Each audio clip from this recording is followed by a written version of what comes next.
pessoal, sejam bem-vindos de volta ao meu canal. Eu sou a Carol, especialista em qualidade, e hoje nós vamos falar sobre dois assuntos: Food Fraud e Food Defense. Você sabe o que é cada um desses dois, o que a gente tem que avaliar, o que a gente tem que tomar cuidado? Então eu vou te explicar nesse vídeo. Primeiro nós temos que saber que são duas contaminações propositais do alimento, mas elas têm intenções diferentes. Então vamos começar pelo Food Fraud. No Food Fraud, a gente vai avaliar as vulnerabilidades do nosso processo, e dos nossos fornecedores e dos distribuidores que vão permitir alguma fraude desse alimento. A fraude do alimento vai acontecer por questões financeiras, tá? Então sempre que a gente fala sobre Food Fraud, a gente está falando sobre contaminações em que eu espero um retorno financeiro.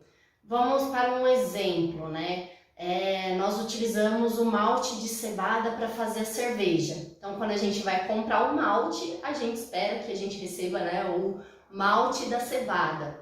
Se nós temos a cevada misturada com esse malte, a gente tem um malte fraudado, Então, a gente sabe que da cevada para o malte existe todo um processo, esse processo tem um custo. Então, se eu misturo cevada com malte, eu estou vendendo por um preço mais caro um produto mais barato, tá? Então, esse é um exemplo de fraude, ele sempre vai ser correlacionado a questões financeiras. Então, com isso, nós sempre vamos ter que analisar as vulnerabilidades de fraudes dos nossos fornecedores, do nosso processo produtivo e dos distribuidores, para garantir que em nenhuma dessas etapas a gente corra o risco de fraude do produto. Já o Food Defense vai ser uma avaliação de contaminações propositais, só que a intenção é ideológica. Essa contaminação proposital sempre vai ser para denegrir a marca, para causar algum prejuízo a alguém. E esse prejuízo não é financeiro, é algo ideológico. Então, com o Food Defense vem a análise de ameaças do processo. O que é essa análise de ameaças? Por exemplo,